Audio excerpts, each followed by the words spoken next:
Ladies and gentlemen, we are here, and in today's video, this is my first video in the daily uploads that I'm going to be doing leading up to the NFL draft. In today's video, we're going to be going over my top 10 quarterbacks for the 2024 NFL draft. Now, I'm not going to pretend like I'm an expert or, knowing all the different X and O's, or I'm a pro scout, although I feel like I'm growing in my scouting and what I see. I'm growing every single year. I'm not going to act like I'm a professional and I always know what I'm talking about, but these are just my observations from what I've done scouting and what I've done from reading other people scouting these players, etc., etc. So I'm not going to be an expert, so just keep that in mind. But yeah, I just want to go ahead and give you my top 10 players per every position. Then we're going to do the top 20 players at the end, and we got a lot of videos lined up. If you haven't seen my last video, which is the mock draft in which the Broncos, my favorite team, traded for J.J. McCarthy, I have the schedule outlined at the beginning of that video. But that's neither here nor there, as in today's video, we're going over my top 10 quarterbacks in the 2024 NFL draft. And of course, let's go ahead and let's get to it. But first things first, as always, I just want to remind you that Jesus is King, and I pray that you give your life to him, as he's got a plan and a purpose for you. And I just truly hope that you accept Jesus with your whole heart and believe that he died on the cross for your sins and rose from the dead 3 days later. And if you truly believe that, then you'll go to heaven. It's not through how many works we do or how many times we go to church. Those things are good. It's not what saves us. It's solely through the works of Jesus and what he did on the cross. It's a very important message to me, so that's why I'm going to share it at the beginning of every single one of my videos. I know a lot of people won't like it, but quite frankly, I don't care. It's an important message to me, so I'm going to continue to share them at the beginning of each and every single one of my videos. Now, with that being said, let's go ahead and let's jump in to my top 10 rankings. So my number 10 quarterback is honestly a faller. He previously was my number 8 quarterback heading into the combine, but he has fallen to my number 10 quarterback, and that is Michael Pratt out of Tulane. To me, I don't really see anything super unique about Michael Pratt, and that might be mean to say, but to me, he's a solid prototypical size. That did not make sense, but he is the prototypical size for an NFL quarterback. He stands, He stands 6'2", 217 pounds, and to me, he has decent tools. He's decent at a lot of things.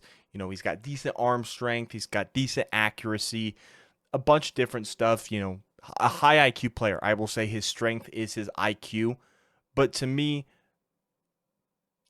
in terms of the arm strength and the speed and all that stuff, I would say he's solid at all those things, but he isn't elite and he doesn't excel at all of those things. To me, Michael Pratt is most likely going to be a round 3 type of guy. Maybe he falls into the 4th round, but I see him going day 2, around round 3 for maybe a team like the Saints, who have a Derek Carr, who don't want to go quarterback super early, but could grab him in the later, I guess the 3rd round is in the later round, but could grab him a little bit later to develop him. But isn't really one of those guys who I want the Broncos to go after.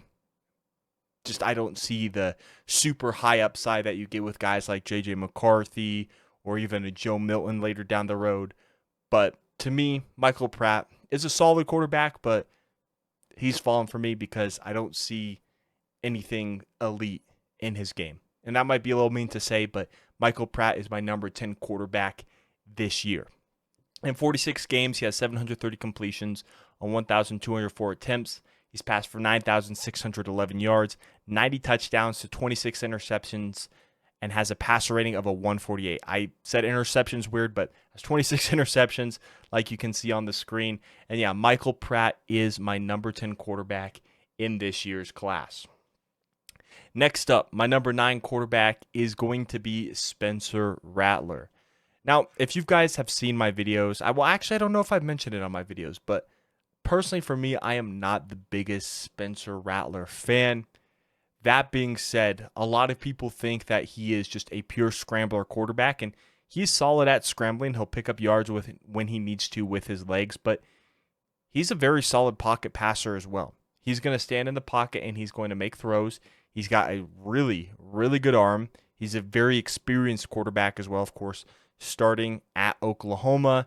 Of course, Caleb Williams took over for him in Caleb Williams' freshman season, then transferred to South Carolina, where he's been playing SEC competition for the past few seasons. Personally, I've seen some mock drafts linking him to the Broncos. I'd prefer not drafting Spencer Rattler, but if we did, I see somewhat of the upside. He's someone who can scramble, pick up first downs, use his legs, but also is a solid pocket passer, and that's been an area where he has developed since coming from Oklahoma. So yeah, to me, Spencer Rattler, I don't have a whole lot to say on him, but he is my number 9 quarterback in this year's class. In 73 games, he has 900 completions on 1,313 attempts. He's thrown for 10,807 yards, 77 touchdowns, 32 interceptions, and has a passer rating of 152.2. Next up, going to my number 8 quarterback, it is going to be Joe Milton. Joe Milton was initially my number 10 quarterback, but has honestly risen.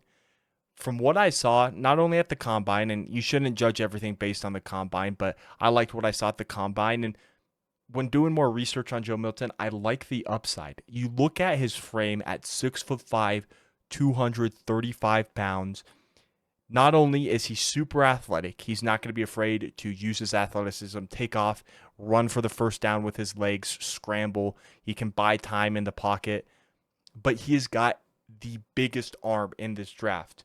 He's got the strongest arm in this draft. If you saw the combine, you saw him chucking it 80 yards down the field. He has by far and away the best arm in terms of strength in this draft. Now, there are some things that he does need to work on going through his progressions, not always throwing a cannon, throwing the mid-range passes and going through his progressions and whatnot. But to me, Joe Milton, I love the upside of the big arm. He's super athletic. He kind of reminds me of an Anthony Richardson light in terms of the prospects.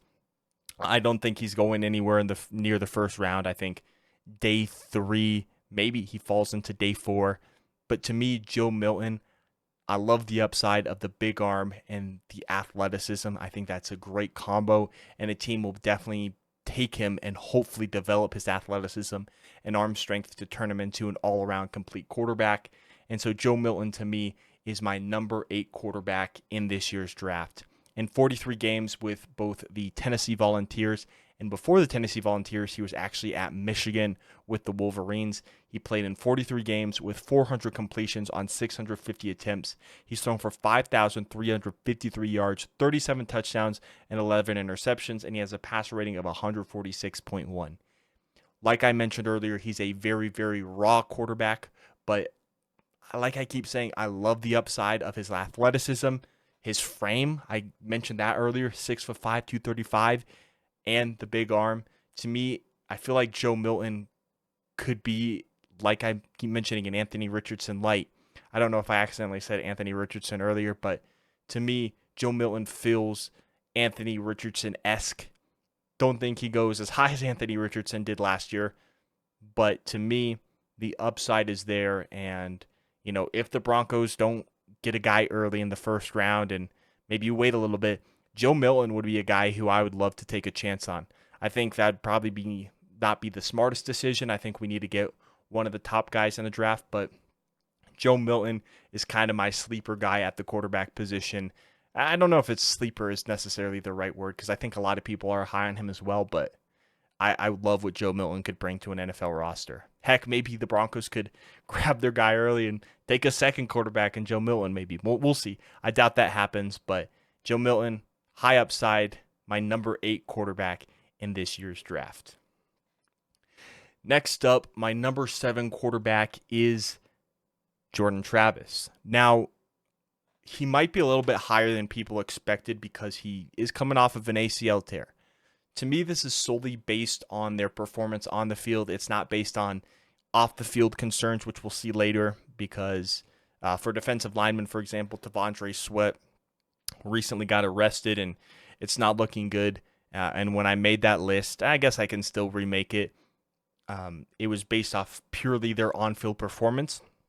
And from what I saw from Jordan Travis at Florida State, he's kind of one of my guys. if the Broncos don't go after one of the top guys in this year's draft, he would be my top target in the third round, for example.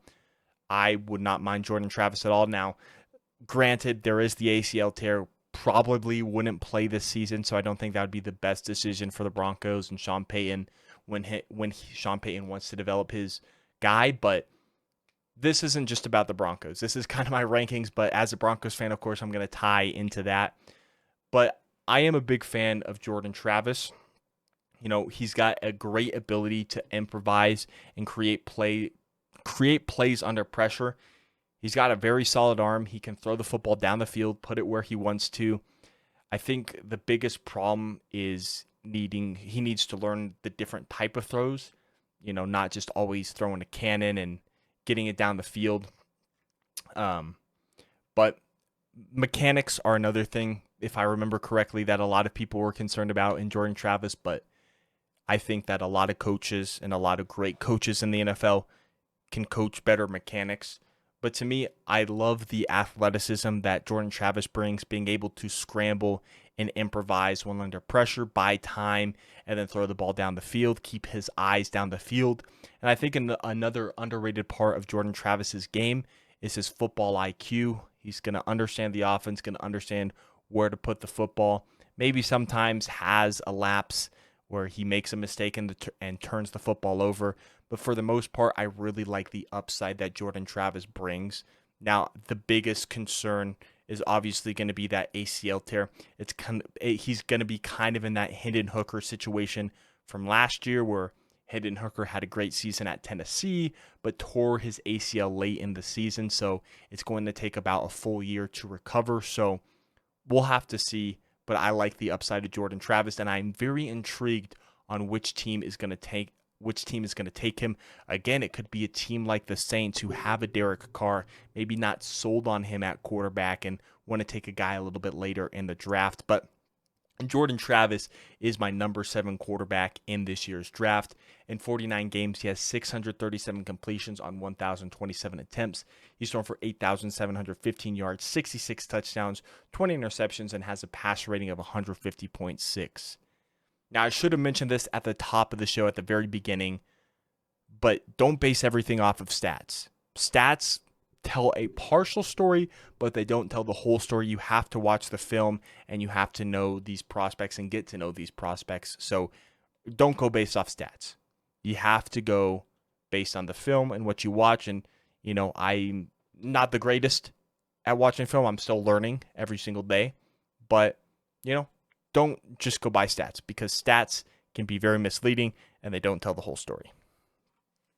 But next up is going to be Michael Penix Jr., quarterback out of Washington. I'm a little bit lower than I feel like a lot of people are on Michael Penix Jr. And for me, the main reason is the injury concern. He's had a surgery on each one of his shoulders, both his throwing and his non-throwing shoulder, which concerns me, and 2 ACL tears during his first 4 seasons when he was with Indiana. Now, he's gotten a little bit better at not getting hurt, but to me, sorry for hitting the mic, to me, with the most important position in football, at the quarterback position, where you have to have stability for your team to do well, with the threat of that injury bug being there, to me, I'm not comfortable taking Michael Penix Jr. I'm not. You have to have a guy who's going to be reliable and is going to be available to play for you, to get you far, because that injury bug and that injury concern is, to me, it's something that I'm going to have to pass on Michael Penix Jr. for. Another thing is him being left-handed. The thing about being left-handed is, yeah, it kind of looks funky, and I'm not the biggest fan of how lefties throw the football, but when you look at the offense, you essentially have to flip your entire offense for a left-handed quarterback. So everyone's going to have to essentially be learning from scratch, kind of, because you would have to swap your left and right tackle. You're going to have to swap everything for the quarterback. So that's another reason why I don't want the Broncos personally taking Michael Penix Jr. But on the flip side, when you look at Michael Penix Jr.'s deep ball, and the way that he's just able to layer it in and set it in there. Oh man, that placement is amazing.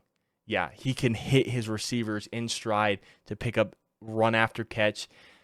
Man, his deep ball is very, very beautiful. I can't deny it. I'm not the biggest fan of Michael Penix Jr., but when you watch him throw that deep ball, it is a thing of beauty. Now, he does have a lot of athleticism, and he can use his athleticism to buy time and extend the play. He quickly and easily goes through his progressions, and he can layer his throws in between linebackers and safeties. Although when looking at the middle of the field, I will say Michael Penix Jr.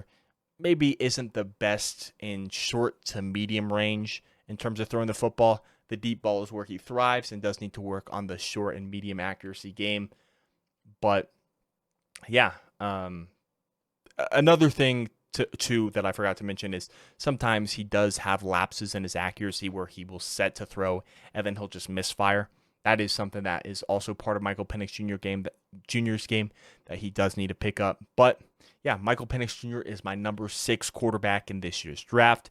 In 49 games between Washington and Indiana, he has 1,067 completions on 1,685 attempts. He's thrown for 13,741 yards, 96 touchdowns to 34 interceptions with a 146.6 passer rating during his college career. Next up at number 5, we have a very real possibility for the Broncos' future quarterback, and that is none other than Bo Nix, who has played, of course, at Auburn and Oregon. Now, Bo Nix, where he thrives, is staying on script and executing the play that is called.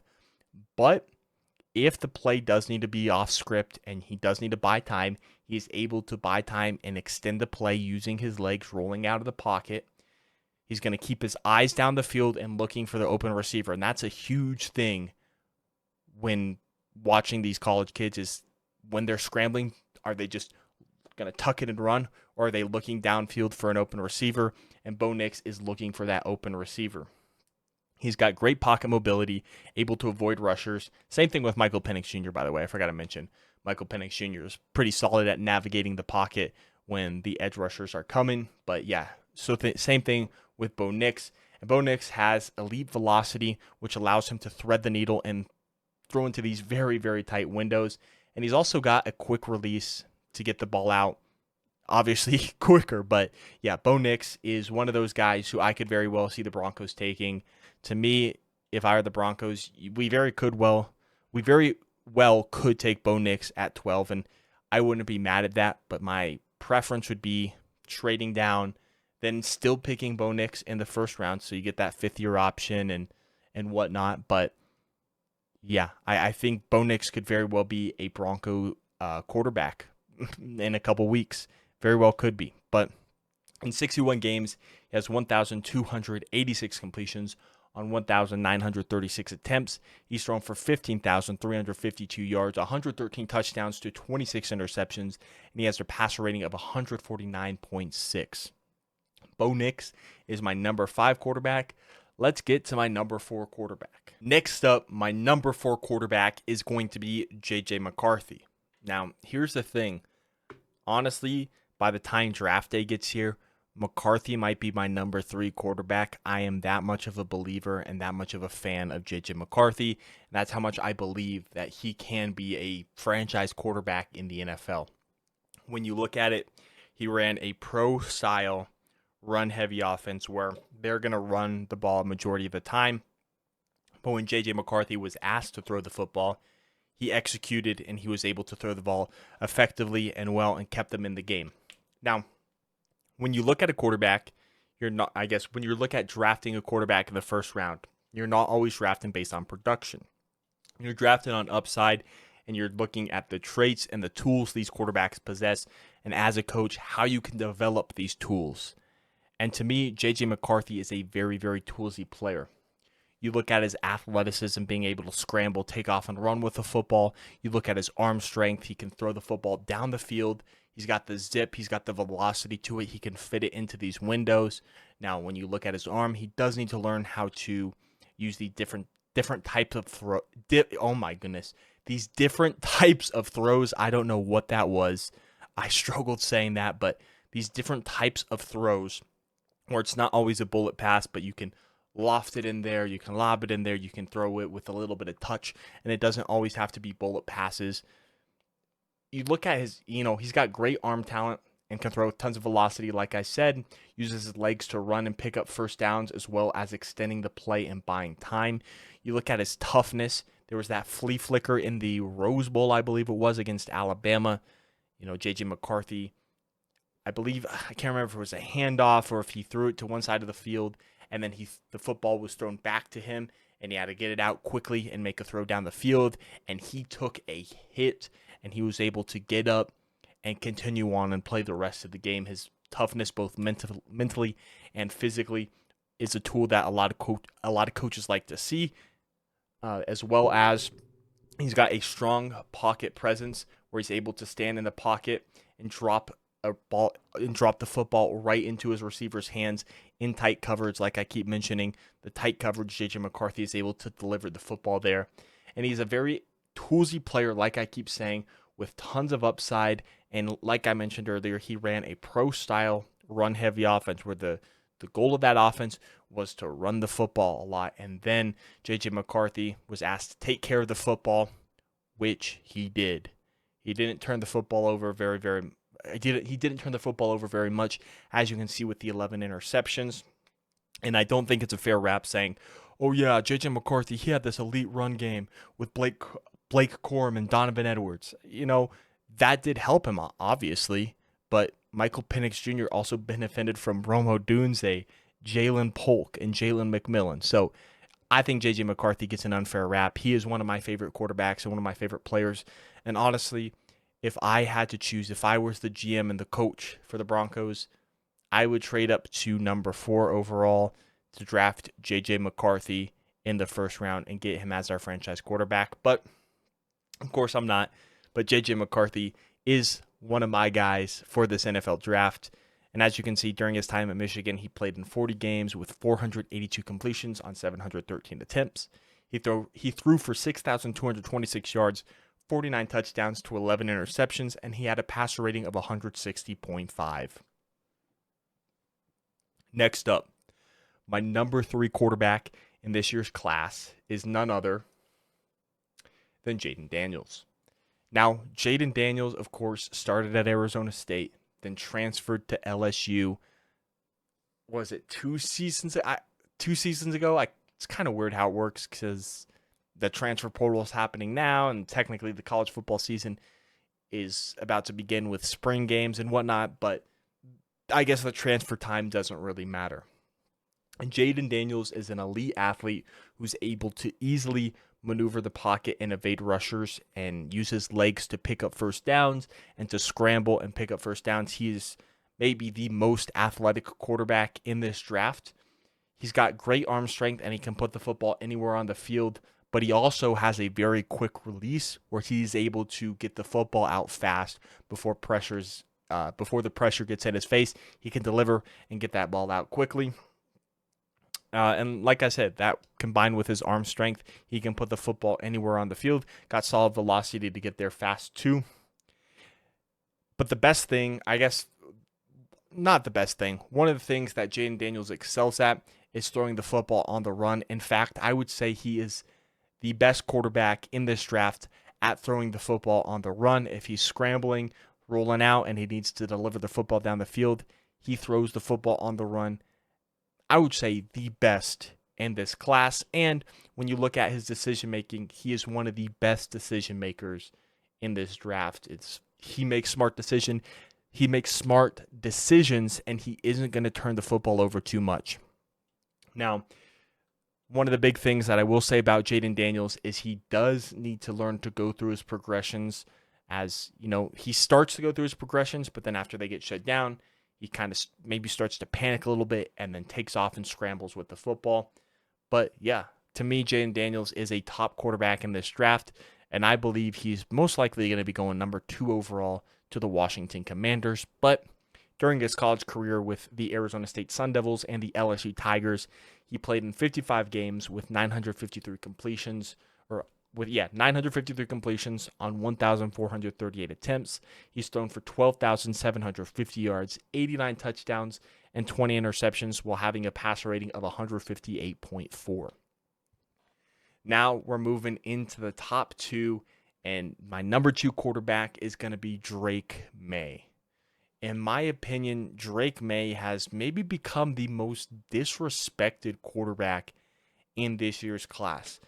When I made my video that was titled Quarterbacks I Want the Broncos to Draft, Drake May was still my number 2 quarterback. And in that video, I said it's a 1A, 1B scenario. I think these are two of the best quarterback prospects we have seen in the past few drafts. And I said that in a lot of other drafts, Drake May would be the clear-cut quarterback 1. And he has started to fall down a lot of people's boards. And hey, if that's true, let him fall to 12. Let the Broncos grab him. But I don't think that happens. That could very well be a smokescreen because this past month or so, there's been a lot of smoke screens. That's just how it is. And especially as we get closer to the draft, these smoke screens start heating up. Now, every now and then, a real piece of information will come out, but a lot of the time they are smoke screens. But yeah, to me, Drake May is still my number 2 quarterback, and it's crazy that a lot of people have started to fall and are lower on him now because he has a rare combination of size and speed. You look at him and you wouldn't think that he's a dual threat, and maybe he isn't technically considered a dual threat, but you look at his arm strength. He's got a great combination of arm strength and accuracy where he can throw the football anywhere he wants on the field, can throw it deep down the field, and he can place it where he wants to place it. But along with that, he's not afraid to take off and run. He will take off with the football. He'll run, he'll scramble, he'll pick up extra yardage if need be, and he'll get those additional yards. He's not a traditional dual threat quarterback essentially, but don't be afraid or don't be alarmed. He will take off and run with the football. He has got one of the best arms in the entire draft. He's great at throwing off pressure and off platform. He's also great at throwing when he's facing pressure as well. And he can throw the football anywhere he wants on the field. He can drop the football right in his receiver's breadbasket so they can just catch it and continue on running. Drake May is one of the best arm talents in this class, and it's crazy to me that a lot of people are starting to become lower and lower on Drake May. I guess one concern if you want me to give a con is he needs to make quicker decisions and throwing the football on which receiver he wants to throw to, as well as he needs to make a quick decision on if he wants to pull the ball down and scramble or if he wants to continue going through his progressions and makes a throw. I guess that's my one con for Drake May, but in 30 games with the North Carolina Tar Heels, he's played in 600 games. No, he has 618 completions on 952 attempts. He's thrown for 8,018 yards, 63 touchdowns, and 16 interceptions, while having a passer rating of 154.1. And now, of course, my number 1 quarterback is going to be Caleb Williams. You just look at what Caleb Williams can do. He played in, or I guess, I was on my wrong part of my notes. He has elite arm talent with tons of arm strength and accuracy, similar to Drake May. He's got a big arm, and he's pretty accurate with the football as well. Can throw the football anywhere he wants, even when off balance. I don't know if you guys have seen where Caleb Williams is scrambling. He rolls to the right, and then he essentially starts to backpedal and back up, and he is able to make a beautiful throw to the end zone for a touchdown. I mean, just the off script and ability to improvise and make a play while still being able to throw with accuracy and having the arm strength and putting the football where you want. It's very, very impressive. It feels like the pressure really doesn't affect his throws as he delivers with accuracy as well. Great in the play action game, and he's able to look off receivers with his eyes, which is a skill that you need in the NFL because a lot of times safeties or linebackers are going to cover where you want to throw, so you have to use your eyes to look them off and make the receiver open with your eyes. It's a very essential part to being an NFL quarterback, in my opinion, and Caleb Williams is able to do that. So he can essentially look his receivers open. But a big part of Caleb Williams is his legs, and he's going to be able to escape and pick up first downs and scramble and use his legs to pick up first downs and pick up additional yardage, as well as buying time to extend the play and make plays happen. That is a strength of Caleb Williams. I think one of the biggest concerns and cons, though, that a lot of people have is when you look at the Lincoln Riley offense. It's a very simple offense where he didn't have to make many reads or go through many progressions. And he also played in shotgun for a majority of his career, if not all of his career. So taking a snap under center might be a little bit foreign to him in the NFL. But those are some things that can be coached into him to make him better. To me, I still think Caleb Williams is the number one quarterback in this draft, even with all the things that have come out with the drama and this and that. Just purely based on talent, Caleb Williams is the best quarterback in this year's draft. But that is my top 10 quarterbacks in this year's NFL draft. Let me know what your thoughts are in the comment section below. Of course, we are doing daily uploads, and tomorrow is the top 10 running backs in the 2024 NFL draft, according to me. So make sure you stay tuned for that. Anyways, my name is Parker. Thank you so much for spending some time here. Make sure you leave a like and subscribe, and I will catch you in the next one. Peace out.